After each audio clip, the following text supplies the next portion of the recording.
But the crusher tackle, as we all know, is an absolute blight on rugby league, which is why the NRL strengthened its grading system this past week. But as generally the case in our great game, this move didn't go exactly to plan, and the fallout quickly followed.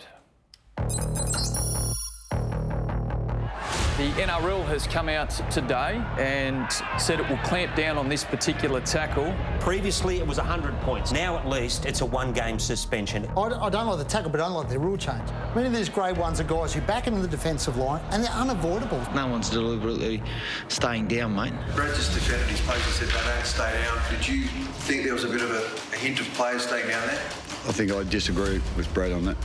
I think it's the worst tackle in the game. And in terms of what Craig Bellamy said, I don't know really how he came to that. Like, I don't think it's within Craig's rights to be saying that the Parramatta players laid down. I don't think Brad Arthur would have took too kindly to those comments. Not at any stage have we talked about it as a group or a team, players trying to milk penalties or lay down on the back of a real important tackle like a crusher tackle. I think it's ridiculous to challenge any of our boys on that. Sivo does lay down a bit. He's one of those guys, you know, Minnie Mouse would tackle him and he stays down, but when he's going for a try on his own line, the Incredible Hulk can't stop him.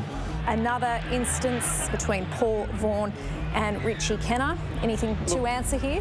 I don't think so, because sometimes crusher tackles just happen. I look at this, I see it's bordering on accidental, and now he's going to miss 2 weeks. It's going to be a lot more between now and the end of the season because it's hard to avoid. A lot of them are hard to avoid.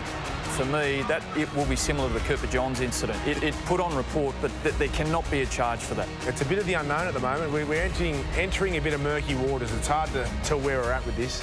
It's an unfortunate accident. When players back into the tackle, and we are going to have these, and I'm telling you right now, in our final series, this could cost someone a premiership.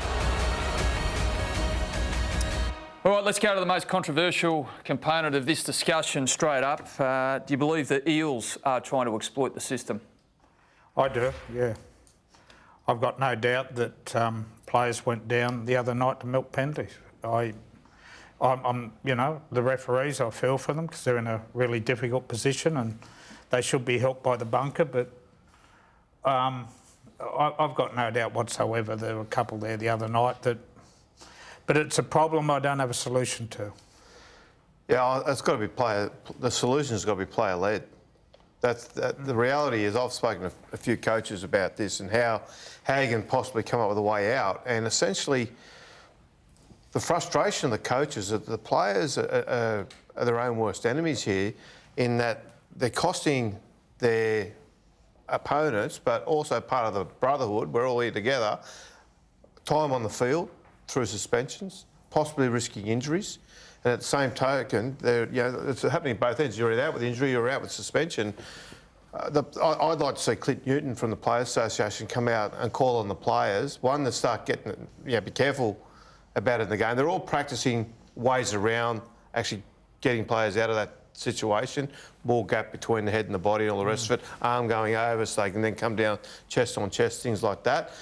But the players have got to do it. I haven't heard anyone come up with a rule or an interpretation that's going to fix it. I don't think teams are deliberately devising game plans to try and rot the system. They ruled it the other night, James. No, but what I will say is I think individuals are involved in some gamesmanship, but I don't think teams, to suggest that the Eels are sitting around coming up with a ploy to righto, so if one of the Melbourne blokes drops down on the back of your neck, then grab it and lay down. Some of them getting up holding the wrong part of their body.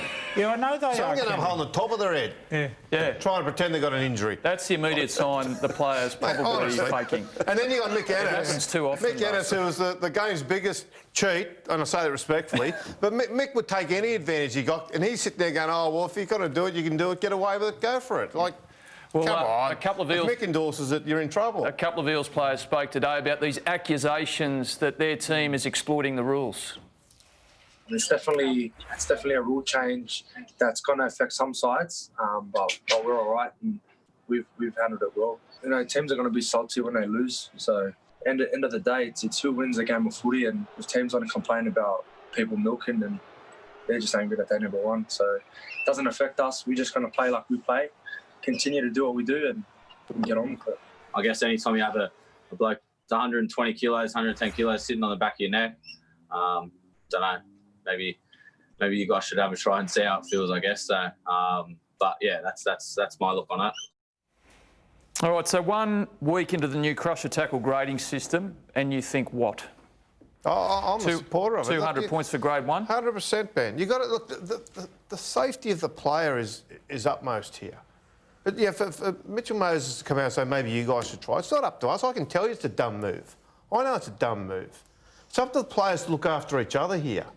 They've got to start being a little bit, they've got to think of the bigger picture here. It's not about getting a penalty sometimes, or it's not about trying to just jam the bloke down and hurt him. It's about there's more at stake. This is a guy's neck we're talking about here. You've got to do everything you can to get it out of there. And if it means going up to 300 points a game, do that. Get it out of the game. All right, in that same game, Murata Niukore levelled a high shot at Brandon Smith not long after he was hit high himself from Nelson Asofa-Solomona. But in this tackle, as we see here, caught Smith directly on the jaw. Smith is now going to be out for 4 to 6 weeks. The broken jaw, he's had surgery, had to have a couple of teeth removed, is currently eating through a straw. Yet this didn't go on report, this tackle, and no charge was levelled at Niukore. Can someone help me understand that? No, I can't. The tackle was high. There's the X-ray. You can see the breakdown there on the left-hand side.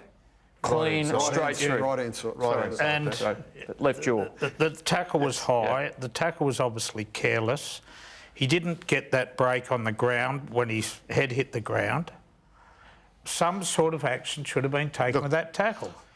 Kenny, there's no other argument. Where they get themselves wrapped up sometimes, the match review committee, is because he has had separation and been making a swinging motion with his arm, right? It's not a traditional shoulder charge, but he gets him in the head with his shoulder. So therefore, it's black and white. It should be a charge, but I don't think they talk themselves the rules. out of it. I don't think they understand the rules properly. So I spoke to Michael Robinson today, who is the coordinator of the match review panel. Luke Patton, Anthony Quinn and Michael Hodgson are the other players who are on the panel. They all looked at it separately and had a discussion about it, spent more time apparently on this tackle than any other tackle over the weekend. And they came up with a couple of things. They said there's no swinging arm. He wasn't launching with the shoulder. And there was doubt on the point of contact whether it was chest first or shoulder first. But the fact is, that jaw was broken out of that contact, and if that doesn't satisfy the definition of careless, then I'm not here. And you don't break a jaw using your chest. I'm with you, Buzz. That's we right. agree. We're going to have to go to break, High five, gents. Buzz. All right, Dean Young.